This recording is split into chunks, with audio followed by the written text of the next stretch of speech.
अस्सलाम वालेकुम। मेरा नाम मोहम्मद हसनैन मलिक है। मैं इनकम टैक्स प्रैक्टिशनर हूँ। Rawalpindi Islamabad tax bar association का मेंबर हूँ। मैंने अपने यूट्यूब चैनल के ऊपर काफ़ी सारे इंफॉर्मेटिव वीडियोस बना रखे हैं, जिसमें इमूवेबल प्रॉपर्टीज़ के हवाले से भी काफ़ी वीडियोस मौजूद हैं। जो नया कानून आया है कैपिटल एसेट सेक्शन 7E, उसके ऊपर भी काफ़ी सारे वीडियोस मौजूद हैं। बहुत सारे फॉलोअर्स और दोस्तों की रिक्वेस्ट पे इससे कबल मैंने एक प्रैक्टिकल वीडियो बनाया, जिसमें मैंने 7E के हवाले से एग्जांपल्स देकर इमूवेबल प्रॉपर्टीज़ को कैपिटल एसेट्स 7E में ऐड करना सिखाया।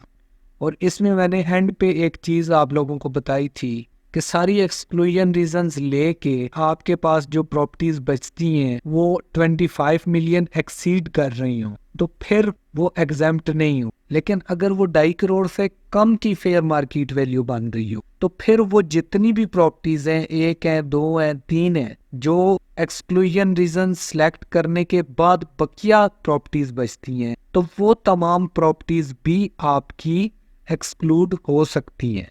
लिहाजा आज का मेरा लेक्चर उसी बाबत है। ये मेरे सामने एक टैक्स पेयर की कुछ प्रॉपर्टीज हैं।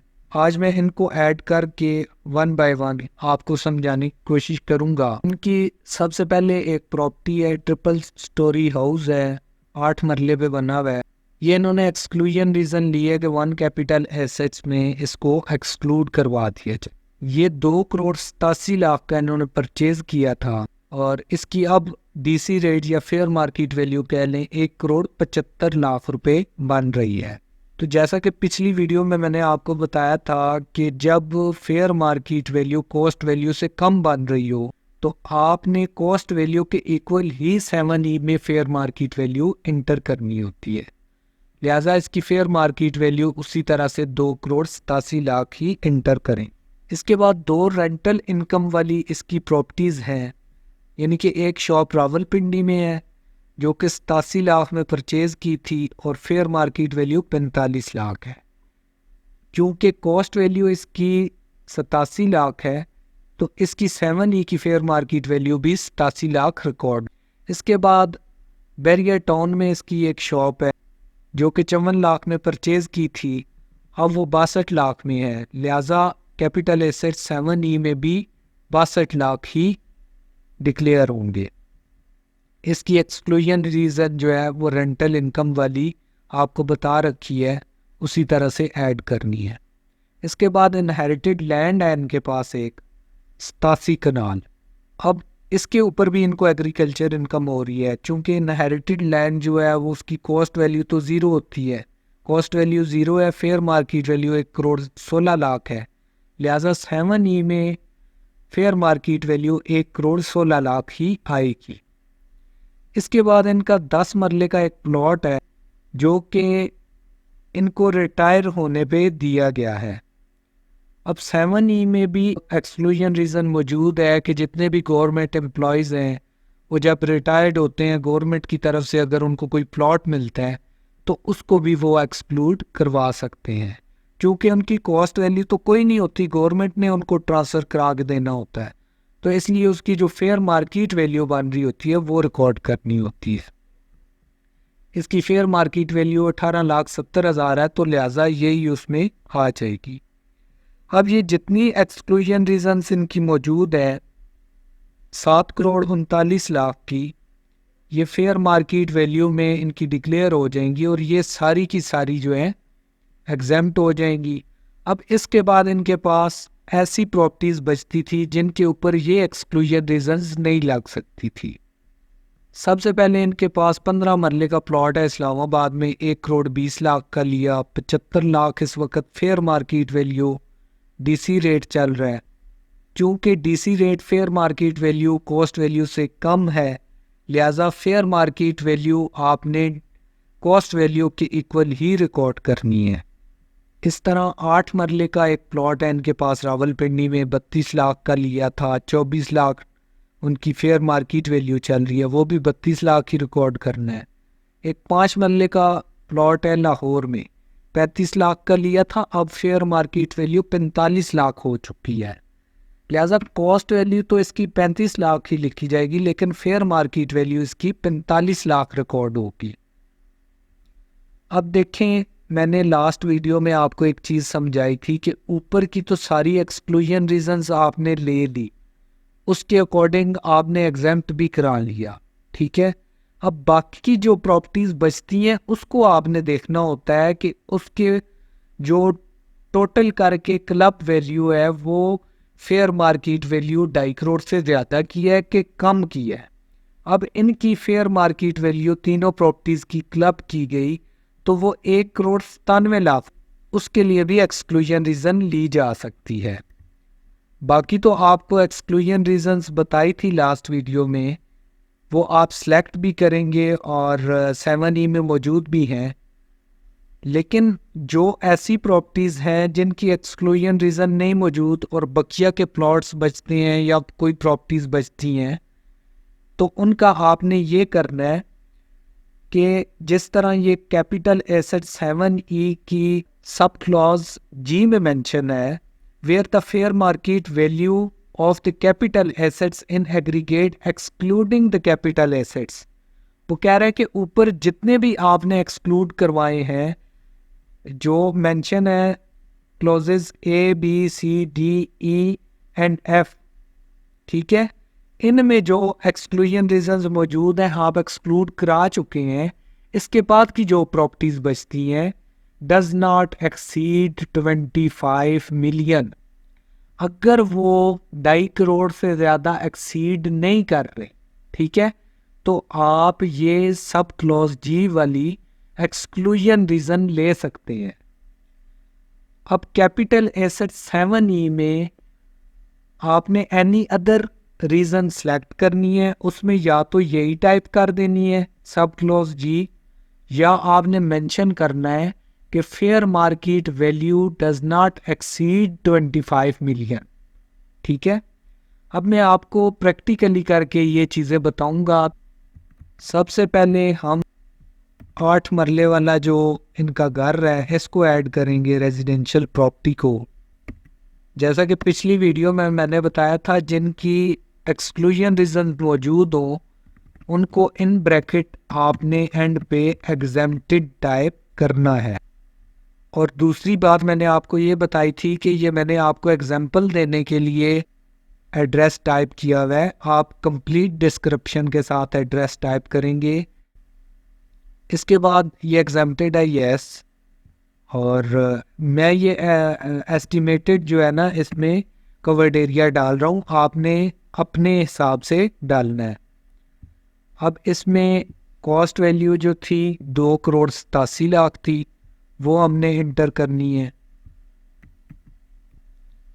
इसके बाद अब चूंकि fair market value DC rate कम है कॉस्ट वैल्यू से, लिहाजा इसी के इक्वल ही 7E में फेयर मार्केट वैल्यू रिकॉर्ड करनी है। ऐड करेंगे 2 मरला शॉप को। ये चूंकि कमर्शियल प्रॉपर्टी है इसको हमने इंटर करना है। अब इधर आप अपने हिसाब से कोई भी डिटेल जो भी आपकी बनती है इंटर कर सकते हैं। हैंड पे in bracket exempted.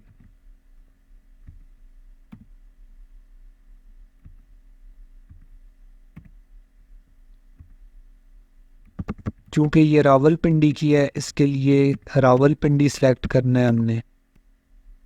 Yes exempted. अब जैसा कि आपको बताया था कि इसके लिए एक्सक्लूजन रीज़न आपने जो सिलेक्ट करनी होती है वो ये वाली है, any property from which income is chargeable to tax under the ordinance, ठीक है। Yes constructed. Shops mostly covered area उनका उतना ही होता है। अच्छा, ये भी ऐड हो चुकी है। अब इसकी 87 लाख कॉस्ट वैल्यू है। फेयर मार्केट वैल्यू चूँकि कम है, इसकी हम कॉस्ट वैल्यू पे ही रिकॉर्ड करेंगे फेयर मार्केट वैल्यू इक्वल, यानी कि दोनों की कॉस्ट वैल्यू और फेयर मार्केट वैल्यू इक्वल हो जाएगी। इसके बाद 3 मरले की 2 शॉप्स जो हैं बैरियर टाउन में, इनको हम एंटर करते हैं। इसको भी एंड पे इन ब्रैकेट एग्जेम्प्टेड कर देंगे, ये भी रावलपिंडी में है, लिहाजा इसके लिए भी रावलपिंडी सेलेक्ट कर लेंगे।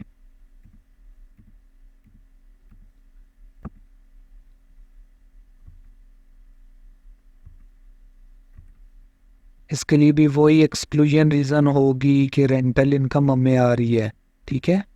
Any property from which income is chargeable to tax under the ordinance, yes, covered area 3 marla ही हो गया, सबमिटेड।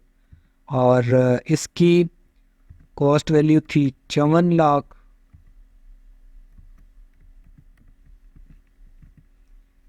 अब देखें fair market value cost value से ज़्यादा होगी, लिहाजा हम इसको फेयर मार्केट वैल्यू को ही रिकॉर्ड करेंगे। अब इसके बाद इनहेरिटेड लैंड है 87 कनाल का, और ये इनका फ़र्ज करें लाहौर में है। अच्छा, इनहेरिटेड लैंड 87 कनाल, इसको हम एग्रीकल्चर वाले में एंटर करेंगे, और चूंकि इसकी एक्सक्लूजन रीज़न मौजूद है इसलिए एंड पे इन ब्रैकेट एग्जेम्प्टेड करेंगे।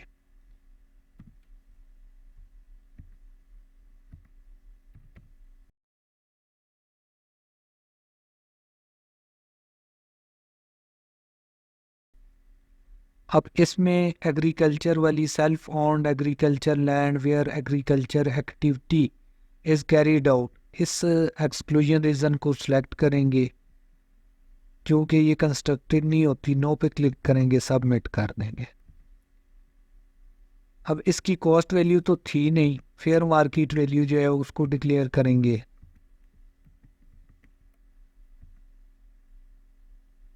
इसके बाद नेक्स्ट प्रॉपर्टी पे आएंगे। अब ये जो 10 मरले हैं ना, ये इनको डिपार्टमेंट की तरफ से मिला है, ठीक है।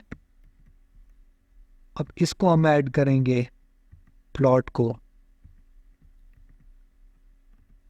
एंड पे इन्होंने हमने इनका मेंशन करना है इन ब्रैकेट एग्जेम्प्टेड।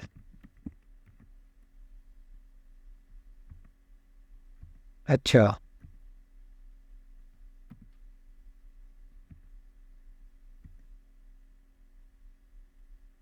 दस मरला सेलेक्ट कर लिया, फर्ज करें इस्लामाबाद का ही प्लॉट है, यस एग्जेम्प्टेड। अब इधर जो एक्सक्लूजन रीज़न सेलेक्ट करनी है वो मैं आपको बताता हूँ। देखें इधर और भी एक्सक्लूजन रीज़न मौजूद हैं, कोई शहीद हो जाता है उनके घर वालों को मिलता है प्लॉट, ठीक है, और भी बहुत सारी एक्सक्लूजन रीज़न मौजूद हैं। ये है capital asset allotted to an ex serviceman and serving person of armed forces और एक्स एम्प्लॉयज़ और serving personal of federal and provisional government being original allottee, इस पर क्लिक कर देना है आपने, और इधर से नो पे क्लिक करना है क्योंकि ये प्लॉट है, ठीक है। और इस प्लॉट को आपने इस तरह से ऐड करके एंड पे इन ब्रैकेट एग्जेम्प्टेड करके ये एक्सक्लूजन रीज़न सेलेक्ट करके सबमिट करना है। अब ये कह रहा है कि at least 1 attachment is required, ठीक है, तो आपने इधर वो अलॉटमेंट लेटर भी अटैच करना है, ठीक है। तो जब आप अलॉटमेंट लेटर अटैच करेंगे तो फिर ये जो है ना इसको एक्सेप्ट कर लेगा। मैं वक्ती तौर पे कोई भी पीडीएफ इधर अटैच कर देता हूँ। ये मैंने फर्जी जो है ना इसको ऐड किया है, आपने इधर अलॉटमेंट लेटर अटैच करना है। अब इसको मैं सबमिट करता हूँ।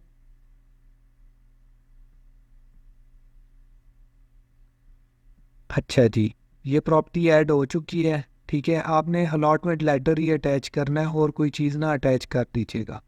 अब इसमें कॉस्ट वैल्यू तो कोई नहीं, फेयर मार्केट वैल्यू 1,87,00,000 है, लिहाजा फेयर मार्केट वैल्यू में 1,87,00,000 इंटर कर दिया हमने।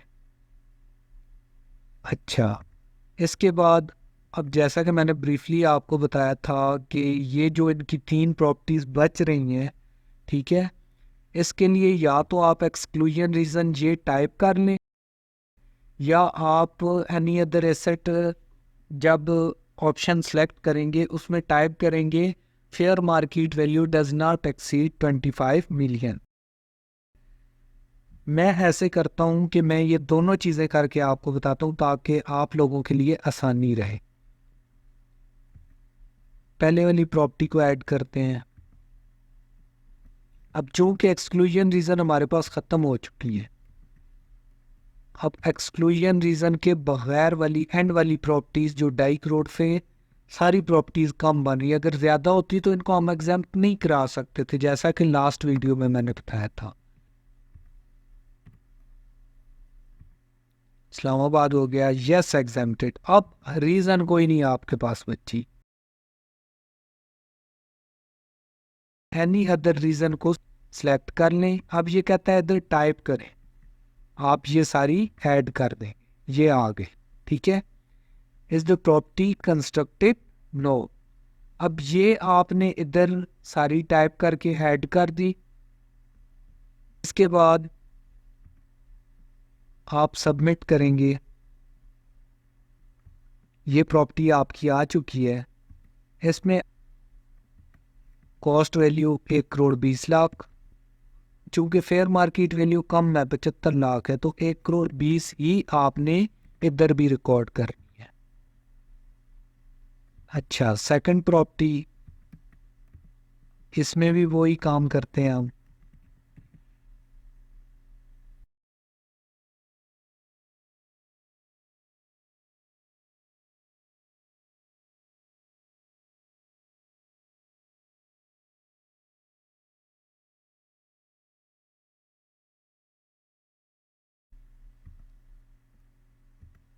ये रावलपिंडी की प्रॉपर्टी है। इसमें भी चूंकि ये सारी प्रॉपर्टीज़ जो है ना, 3 की 3 प्रॉपर्टीज़ 25 मिलियन से कम है, इसलिए हम इनको एग्जेम्प्टेड कर रहे हैं। अगर 25 मिलियन एक्सीड कर रही होंगी बाकी की प्रॉपर्टीज़, तो वो सारी की सारी नॉट एग्जेम्प्टेड होंगी। Any other reason fair market value does not seed 25 million, ठीक है। इसके बाद नो, सबमिटेड। अब आपने इसकी भी इसी तरह से कॉस्ट वैल्यू,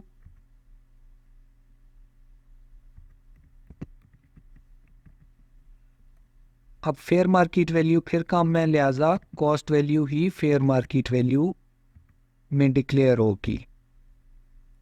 अच्छा, इसके बाद एंड वाला एक प्लॉट रह गया लाहौर वाला। अब इसको भी उसी तरह से हम ऐड कर लेंगे।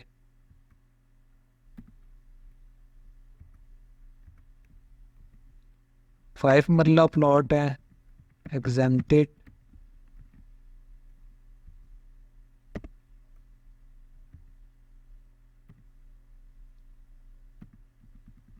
लाहौर की चूंकि प्रॉपर्टी है, इसको हम लाहौर सेलेक्ट करेंगे।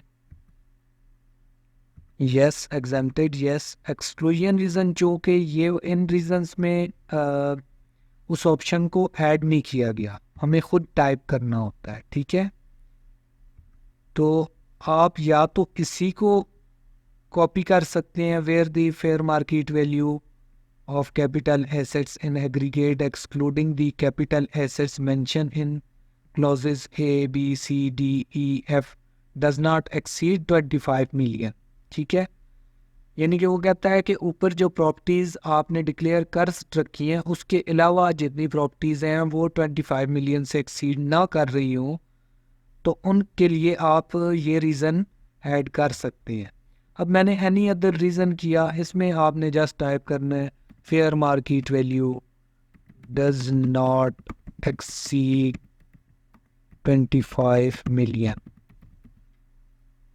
नो, और सबमिट कर देना है। अच्छा, अब इसकी कॉस्ट वैल्यू 35 लाख थी, वो आपने एंटर करनी है। और इसकी चूँकि fair market value cost value से ज़्यादा होगी है, लिहाजा वही रिकॉर्ड करनी है जो ज़्यादा हो चुकी है। अच्छा, अब ये देखें मैंने सारी प्रॉपर्टीज़ को एक्सक्लूड करा लिया है, ठीक है। और अब इसके ऊपर कोई भी टैक्स कैलकुलेट नहीं हुआ। देखें total value of capital assets, सारी टोटल उसने इधर डाल दी। Total value of capital assets taxable under section 7E, 7E के अकॉर्डिंग किसी के ऊपर टैक्स बनता है वो ज़ीरो है, क्योंकि एक्सक्लूजन रीजंस हमारे पास मौजूद है, ठीक है। उसकी डीम्ड इनकम भी नहीं बनी और उसके ऊपर कोई टैक्स नहीं बना। तो ये मेरी वीडियो थी जिसमें 100% प्रॉपर्टीज़ को एक्सक्लूड करवा लिया है 7E के अकॉर्डिंग। तो उम्मीद करता हूँ ये वीडियो भी आपको पसंद आई होगी। तो बाकी इन चीज़ों को आपने मद्देनज़र रखना है कि जब आप प्रॉपर्टीज़ को ऐड करेंगे, एड्रेस में specific house number, street number, sector, specific area को मेंशन करना है। या अगर वो किसी गांव में या मौज़ा में है तो आपने मेंशन करना है house situated in, plot situated in खसरा नंबर, खेविट, खतूनी, मौज़ा, ठीक है, वो प्रॉपर करना है। और एंड पे इन ब्रैकेट अगर एग्जेम्प्टेड है तो इन ब्रैकेट एग्जेम्प्टेड भी टाइप करना है, और अगर नॉट एग्जेम्प्टेड है तो एग्जेम्प्टेड टाइप नहीं करना। उम्मीद करता हूँ ये जो दो मैंने प्रैक्टिकल लेक्चर्स के ज़रिए आप लोगों को समझाया है, आपकी काफ़ी कन्फ्यूजन्स। तो मेरी वज़ीर वीडियोस को देखने के लिए मेरे यूट्यूब चैनल को सब्सक्राइब करें, बेल का बटन प्रेस करें ताकि मेरी आने वाली हर नई वीडियो आपको बर वक्त मिलती रहे। शुक्रिया।